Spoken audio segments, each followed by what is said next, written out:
Voilà, Shavua Tov et Shana Tova. Nous allons étudier quelques versets de la paracha de Azinu, qui est dans le langage des Hachamim, de la Torah aussi, Shira, Shirat Ha'azinu, le cantique de Ha'azinu. Et je voudrais d'abord, selon notre principe de base, que en hébreu, ou plus exactement, Belashon HaKodesh, dans la langue de la sainteté, il n'y a pas de synonyme. Nous sommes donc obligés de bien distinguer, comme nous l'avons déjà fait, entre Hallel et Hoda'a. Hoda'a, la reconnaissance. Hallel, je ne sais pas ce qu'on traduit, peut-être la louange, mais peu important, nous avons bien distingué, Hanouka, que Hoda'a, c'est par rapport au passé, on reconnaît les bienfaits du passé que Akadosh Baruch Hu nous a fait, mais le Hallel, c'est l'identification des étapes de l'histoire d'Israël. Mais nous avons ici Shira. Ce n'est pas un chant, il n'a pas a priori d'air musical, ça s'appellera plutôt Zimra, mais Shir, c'est un niveau encore, si on peut dire, au-delà du Hallel. Je voudrais, pour éclaircir cette définition, rapporter une Gemara qui nous dit à propos de Hizkiya. Vous savez que Hizkiya Amelech, à un certain moment, le roi d'Assyrie avait entouré Yerushalayim avec une armée de plus de 2 millions, selon les Hachamim, de soldats, et pour la conquérir. Et c'était le soir de Pessah. Un ange est arrivé et il a décimé toute l'armée. Le lendemain matin, il n'y avait plus rien. Comme disait, et le combat, c'est ça, faute de combattants. Devant un phénomène comme celui-là, qu'est-ce qu'il faut faire? Les Hachamim nous disent que Akadosh Baruch Hu voulait faire de Hizkiya le Mashiach, de Sanherib Melech Ashur, celui qui a assiégé Jérusalem, faire Gog ou Magog. Et dans ce cas-là, on est arrivé exactement à la finalité de l'histoire. Et pourquoi il l'a pas fait? Parce qu'il lo amar shira.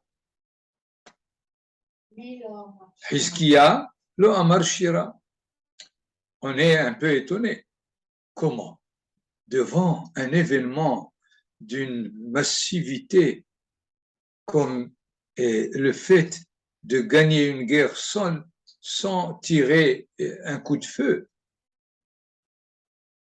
il me semble que les Hachamim ont voulu nous dire ici quelle est la définition de Shira que nous allons retrouver d'ailleurs dans toutes les shirotes qui ont été dit ou cantillées pendant l'histoire. C'est sûr que Hizkiya Amelech a fait Hallel. C'est sûr, il n'y a aucun doute. Mais il n'a pas fait Shira. Donc, que veut dire Shira? Et dans Shirat Azinu, nous allons la retrouver. C'est un moment où ceux qui formulent ce cantique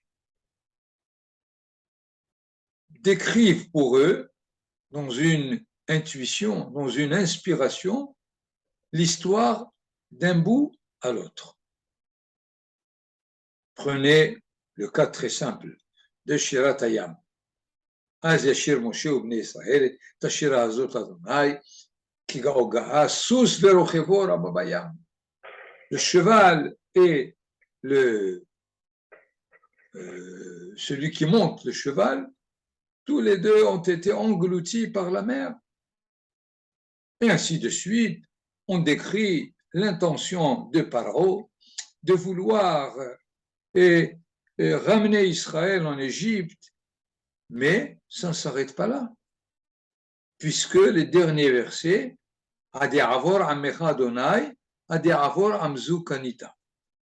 Tevi Emo, tu vas les amener, Kita Emo, tu vas bien les planter, Behar Nahalatecha, dans la montagne de ton appartenance. Mikedash Adonai Konenu Yadecha, jusqu'à la dernière étape, celle du temple, du Beth Amikdash qui sera construit. Ce qui fait, Moshe Rabbeinu et les Bnei Israël ne se suffisent pas de décrire la grande délivrance du miracle du schisme de la mer, mais ils voient à travers ce qui s'est passé et toute l'histoire jusqu'à sa finalité. C'est la Shira. C'est-à-dire, revenons maintenant à la Gemara de Hizkiya Melech. Hizkiya, il a fait le Hallel, il a vu que c'est quelque chose de miraculeux, certainement, mais il n'a pas compris que c'est un événement qu'on peut transformer en un événement des temps messianiques. C'est-à-dire prendre l'événement comme si Akadosh Baruch Hu lui donne comme signal de faire démarrer immédiatement les temps messianiques et pas seulement une délivrance locale, momentanée. Vous avez d'ailleurs encore un autre exemple, la Shira de David, qui est, qu'on lit d'ailleurs comme Haftara dans cette Shira, ce Shabbat, וידבר דוד לאדוני את דברי השירה הזאת, ביום הציל אדוני אותו מכף כל אויביו ומכף שאול. Parce que Dieu l'a délivré de l'emprise de ses ennemis et de l'emprise de Shaoul, comme nous le savons, qui le poursuivait pour l'éliminer. C'est 51 versets qui se terminent par Migdol Yeshuot Malko, de la grandeur de la délivrance de son roi, évidemment du roi d'Israël, et il fera aussi une générosité à son Mashiach, les David Ulzaro Ad Olam. C'est-à-dire, là encore, le dernier verset voit quelle est la finalité, quelle est l'étape finale de l'histoire d'Israël. Hana aussi, Petit Palel Hana Vatomar, le dernier verset aussi, Adonai ten oz le malko, v'yarem keren meshicho. Donc, comme définition maintenant, qu'est-ce que c'est que Shira? Être capable de faire un cantique, c'est de détecter dans l'événement qui se passe pour le peuple d'Israël une annonce de faire démarrer les temps messianiques. Et il me semble, pour conclure cette remarque, que cette génération aurait pu voir dans le retour d'Israël sur sa terre depuis 1948 un élément des temps messianiques qui ont démarré. Elle aurait dû faire une shira, alors que vous savez qu'on est en train de discuter encore s'il faut faire un hallel ou non. Comment? D'accord? Donc, et nous avons ici et le nom de Shirat Azinu, parce que celui qui la lit, même sans approfondir l'enseignement de chaque verset pour lui-même, se rend compte qu'il y a là la description de l'histoire d'Israël jusqu'à son retour, puisque le dernier verset, qui est le verset 43 du chapitre 32, Harninu goim amo, et faites chanter, vous les peuples, le peuple d'Israël, qui dam avada vikom, parce que il va venger le sang qui a été versé de ses serviteurs, venakam yashiv le tzarav, et il vengera aussi ceux qui étaient ses ennemis, l'ennemi de Hakadosh Baruch Hu, vechiper admato amo, et finalement, là, trois mots très très difficiles dans leur forme grammaticale. De toutes les façons, il y a là la réunion définitive du peuple et de la terre à travers une expiation. Vechiper admato amo, il y a ceux qui interprètent Vechiper amo et admato, c'est-à-dire dans le retour d'Israël sur sa terre, la terre aura été expiée de tout ce qui a été fait dans les générations passées comme faute, et finalement, nous voyons là encore que ça s'appelle un chant, Shirat Ha'azinu, parce qu'elle décrit une histoire du début. Nous allons voir exactement qu'après quelques versets d'introduction, Moshe Rabbeinu va dire dans les premiers versets quelle est l'élection du peuple d'Israël, qui finalement, malgré tout ce que Akadosh Baruch Hu lui a donné comme bénédiction, comme moyen, il a, malgré cela, il s'est détourné de la voie de Hachem, il va supporter tellement de difficultés et d'exil pour finalement revenir sur sa terre. Donc, c'est clair que Azinu s'appelle Shira parce qu'elle décrit toute la suite, le développement de l'histoire d'Israël. D'ailleurs, il se peut que dans le Sefer Torah, vous savez que les Shirot sont écrites des fois dans une forme et pas des mots écrits de façon continue, mais avec plusieurs espaces. Si vous avez Shirat Hayam dans la Torah, vous avez première ligne est pleine, et la troisième et la deuxième ligne avec deux espaces, et la troisième avec un espace, et la quatrième, comme s'il y avait si vous voulez, des briques, comme quelqu'un qui aurait construit des briques dans un mur, mais qui a laissé des briques vides. C'est de cette façon que le chant Shirat Hayam est écrit. Mais ici, si vous verrez ce Shabbat dans la Torah, quand on lèvera le Sefer Torah, que Azinu est écrite en 2 colonnes. Elle n'est pas écrite comme toute la Torah, et ligne sur ligne, ligne par ligne, mais Azinu Shamayim V'Adabera sur une première colonne, et Tishma Aretz Imrefi une deuxième colonne. Et ensuite, Ya'aruf Kamatar Likhi, première colonne, Tizal Katal Imrati, deuxième colonne. Kisairim Ale Déchets, première colonne. Vechir Vivim Ale Eseb, deuxième colonne. Et c'est ainsi que la Shirata Azinu est écrite dans le Sefer Torah. Quel est le message, il me semble, de cette façon, de cette structure de l'écriture de la Haftara, de la Shirata Azinu, parce que finalement, elle décrit 2 situations complètement opposées, à la limite comme les deux faces d'une médaille, les deux faces d'une pièce de monnaie, dans le sens où la colonne qui décrit les événements, la grandeur d'Israël, et la deuxième colonne qui décrit les moments de déclin, les moments de difficulté, et le tout fait la Shira. C'est-à-dire aussi bien les bons moments que les moins bons constituent l'ossature de l'histoire d'Israël.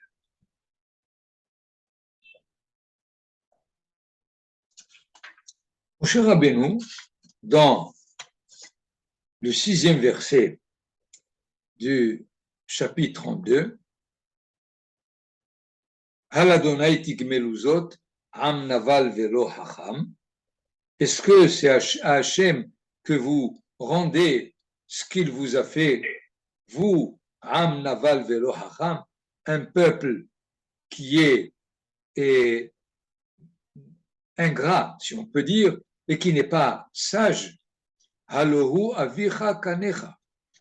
Vous savez que c'est lui qui est votre père, avicha, kanecha, qui vous a acquis, ou asecha, c'est lui qui t'a formé, vaichonenecha, et qui t'a entièrement établi. Que veut dire ici finalement Moshe Rabbeinu pour décrire la relation que Akadosh Baruch Hu a avec Israël? Ou avicha, le père, donc vous êtes les enfants.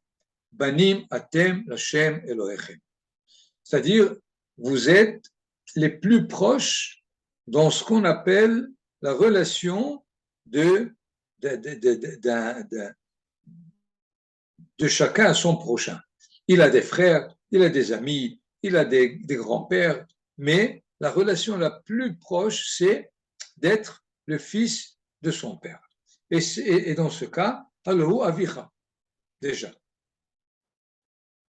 Kanecha milashon kinyan. Il t'a acquis. Le fils n'est pas le bien de son père. Qui est le bien de son maître? C'est le serviteur. C'est-à-dire, il est aussi bien ton père que ton maître, dans le fait où il t'a donné comme charge, comme mission, comme un maître indique à son serviteur ce qu'il doit faire, il t'a pris comme son serviteur qui doit réussir son projet. Mais en plus aussi, il t'a pas seulement donné naissance, il t'a pas seulement demandé de toi d'être son serviteur, mais il t'a formé pour ça. Asa otra, c'est-à-dire il t'a constitué afin de pouvoir être son serviteur. Il t'a chargé de tous les moyens possibles. Nous savons que nous trouvons dans le peuple d'Israël, et presque dans tous les temps, on trouve des rois, on trouve des prophètes, on trouve des juges, on trouve des prêtres, on trouve des prix Nobel, on trouve des scientifiques. Le peuple d'Israël est chargé de tous les moyens possibles. Il y a des peuples qui sont plus scientifiques que philosophes, il y a ceux qui sont plus philosophes que poètes, mais en Israël, Akadosh Baruch Hu nous a donné tout ce qu'on peut imaginer au niveau de ce qu'un peuple doit avoir pour réaliser son histoire. Ce qui fait, il y a là, dans ce verset, ce que veut dire l'élection d'Israël. Le peuple élu, il est défini par ces 4 étapes qui lui donnent toute la capacité de réaliser l'histoire qui est devant lui. Et c'est pour cela que, verset 7,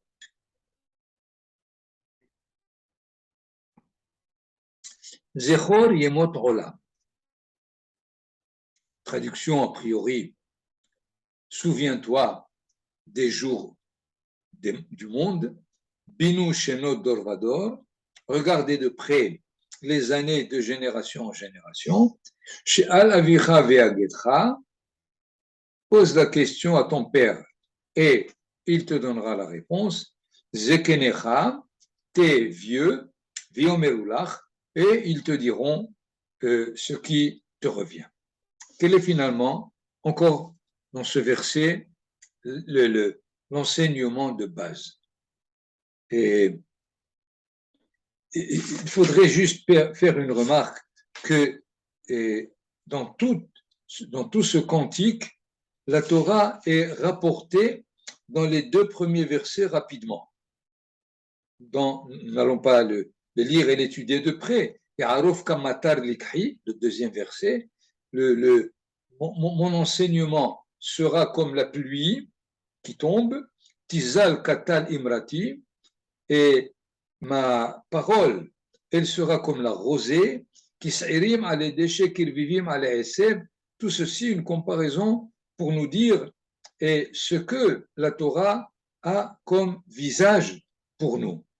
Mais à part, encore un 2e verset, Kishem Adonai Ekara Avugo Del'Elohenu, lorsque je prononce le nom divin, vous, Avugo Del'Elohenu, portez la grandeur à notre Dieu, ça veut dire lorsque je lis le nom divin, où est-ce que je le lis? Dans la Torah. À part ces 2 versets, tout Shirat Azinu décrit des événements historiques. Ce qui fait, on ne peut pas la comparer, par exemple, à Parashat Kitavo. Vous savez que dans Parashat Kitavo, qu'on intitule Bénédiction et malédiction, c'est le résultat de réaliser les mitzvot ou de ne pas les réaliser. Mais là, ce qui se passe n'est pas le résultat a priori d'une réalisation ou de non-réalisation de la Torah, puisque dans ce verset 7, la Torah nous demande de nous mémoriser les journées du monde et les années de génération en génération. Et nous savons que Zechor, là aussi, dans le Lachon HaKodesh, veut dire étudie. Étudie l'histoire des générations passées. C'est un verset qui vient immédiatement, nous allons dire, par rapport à l'élection d'Israël, pour lui dire, tu dois mener l'histoire. Et pour cela, étudie l'histoire. Étudie ce qui s'est passé jusqu'à toi pour pouvoir la faire suivre.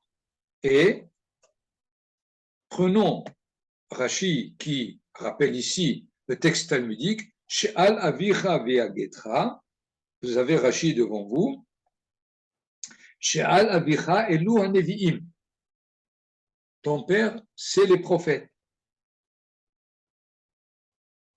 En ramenant un verset qui prouve que les prophètes s'appelaient les pères, Zekenecha elu hachamim.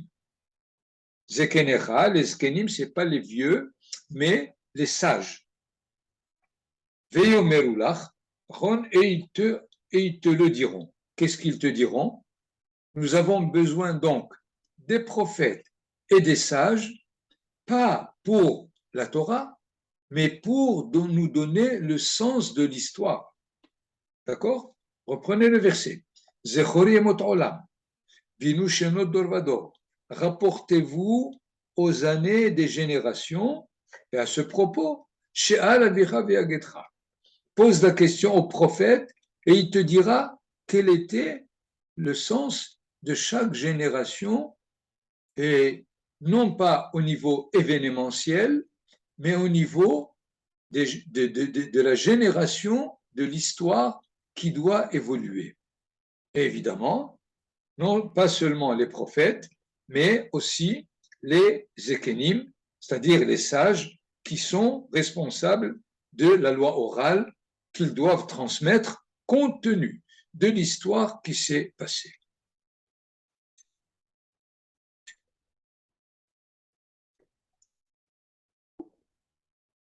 Nous voyons donc que, essentiellement, Moshe Rabbeinu veut insister sur le choix que Akadosh Baruch Hu a fait d'Israël.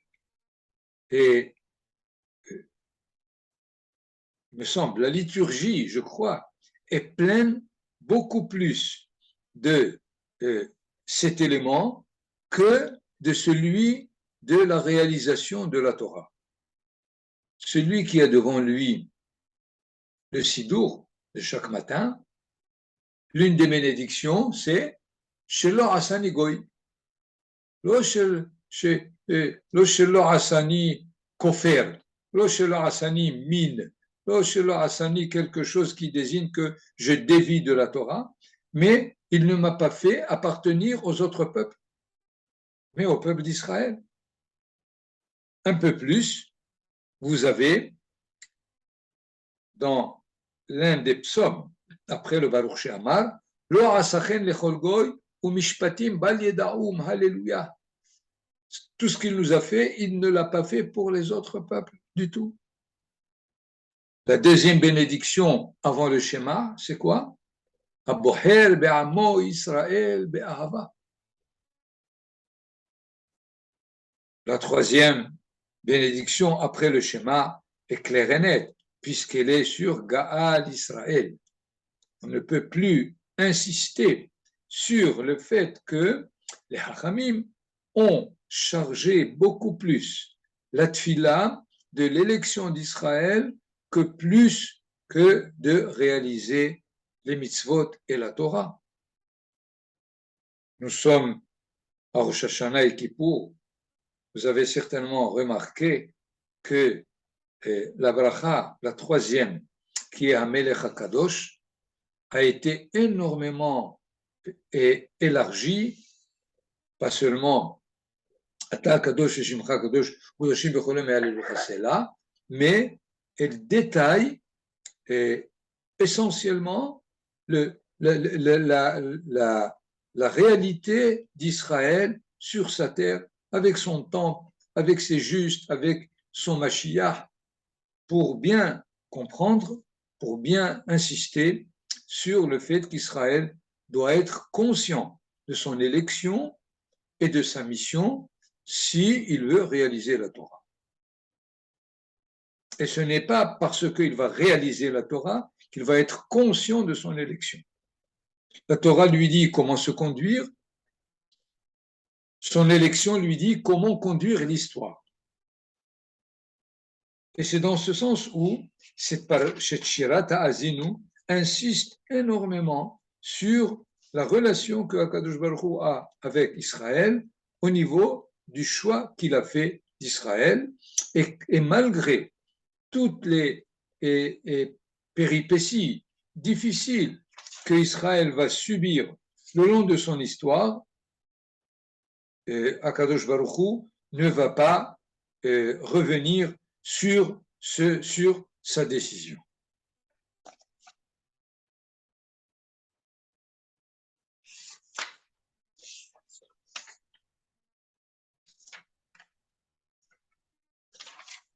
Je voudrais ici prendre le verset 36.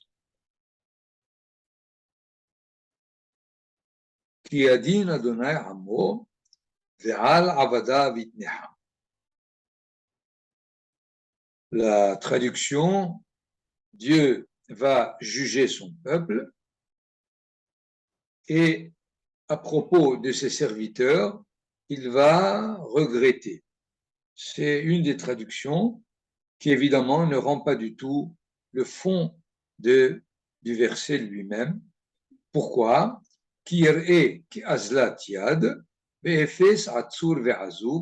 Parce qu'il va constater le manque d'aide qu'Israël en a besoin, évidemment après 2000 ans de galoute et tout ce qu'il a souffert, et il n'y a personne qui peut arrêter les catastrophes et qui peut aider à faire sortir Israël de galoute.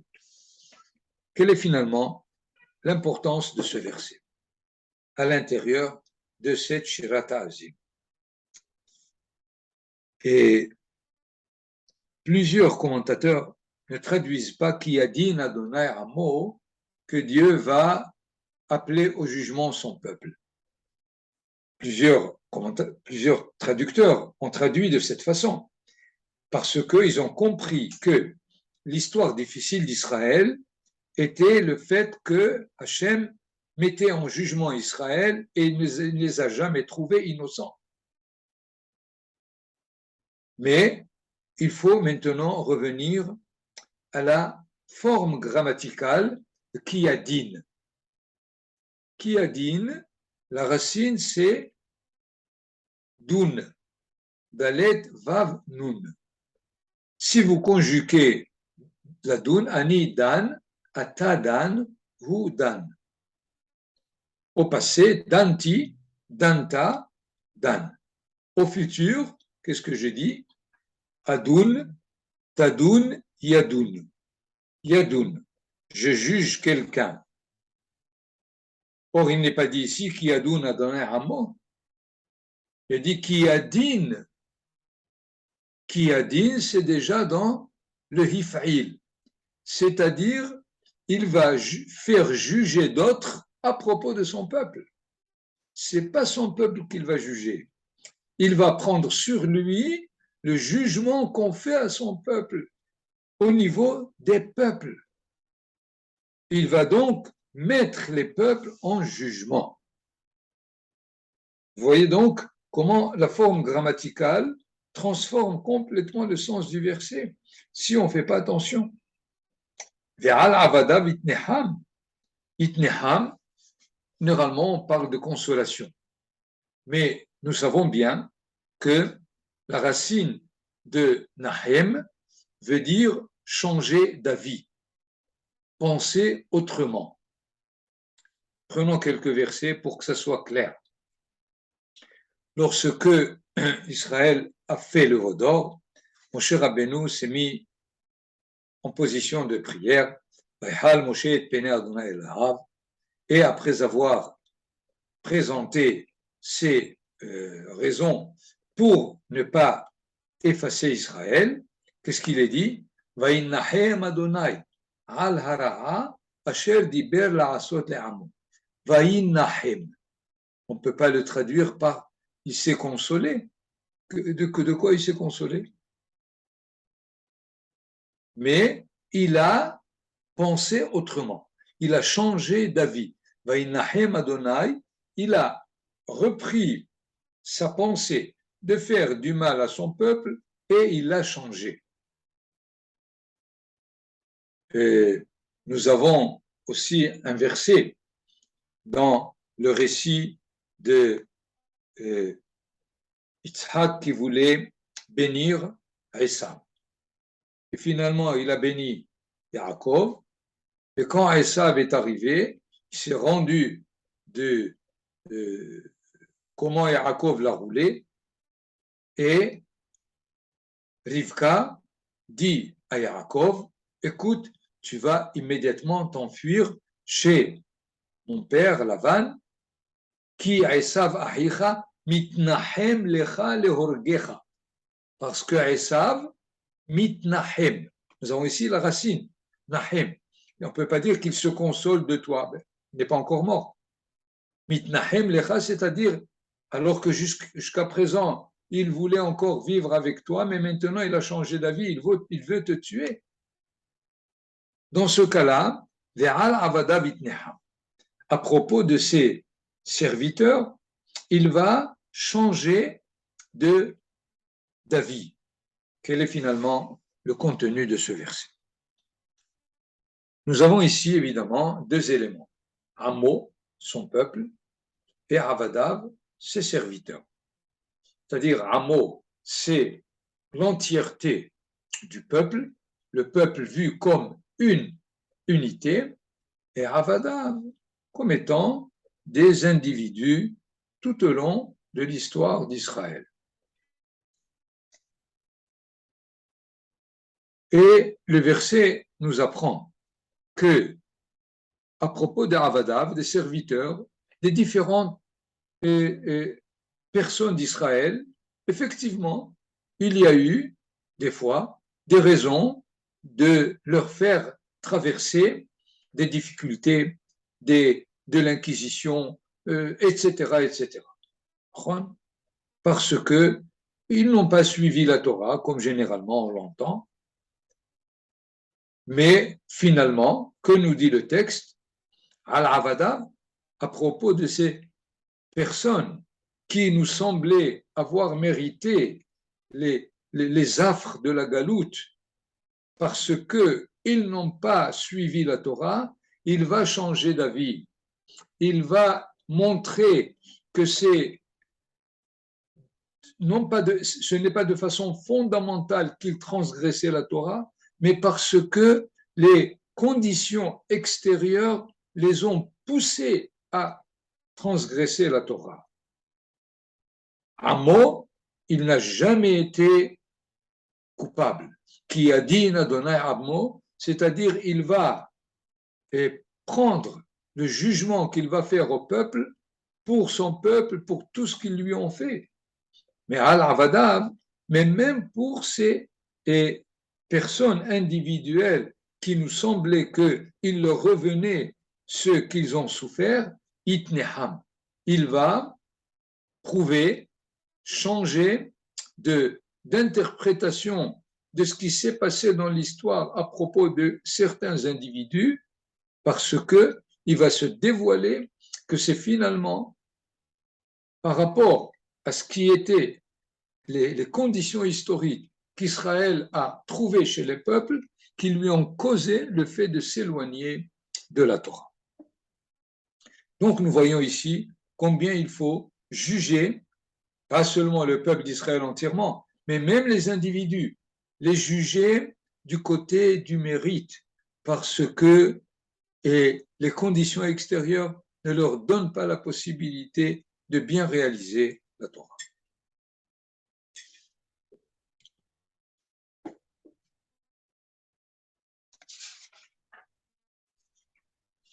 Je prendrai maintenant rapidement le dernier verset que j'ai traduit rapidement pour essayer d'insister sur les trois derniers mots. Donc c'est le verset 43. Arninu goyim hamo. Vous les peuples, chantez le peuple d'Israël. Qu'est-ce que ça veut dire chanter le peuple d'Israël? Ça veut dire reconnaître sa valeur, reconnaître qu'il lui revient ce qui lui revient. Et Baruch Hashem, je pense que ça se passe. Il me semble que si les Goïms à l'ONU ont voté pour le peuple d'Israël, ils ont compris ce qu'ils ont compris comme minimum pour dire il lui revient. Et aujourd'hui, de plus en plus, beaucoup de peuples reconnaissent Israël. Et c'est là ce qu'il faut dire, Harninu Goyim Amo.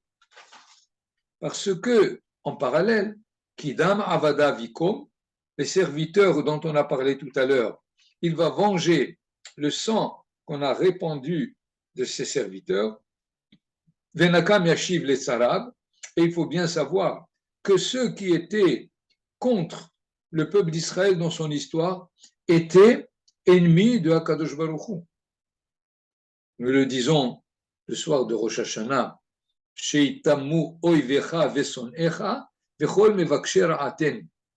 Le fait que des peuples voulaient faire convertir Israël au christianisme ou bien leur enlever la Torah, c'est parce qu'ils savaient qu'ils étaient le peuple de Hakadosh Baruch Hu. Donc c'est contre Hakadosh Baruch Hu qu'ils avaient, et c'est pas contre Israël. Et dans ce sens-là, Venakam Yashiv Letzarav, alors la conclusion de tout ce cantique, Vechiper Admato Amo. Finalement, le peuple va revenir sur sa terre et ils vont se retrouver réunis comme un couple qui reconnaît l'un l'autre et dans ce sens-là, l'histoire aura pris sa finalité pour finalement démarrer les temps du Mashiach. Voilà, donc les quelques remarques que je voulais faire à propos de Shirat Azinu, qu'il faut étudier, à mon avis, verset par verset. Mais on le fera, Be'ezer Hashem, dans d'autres occasions.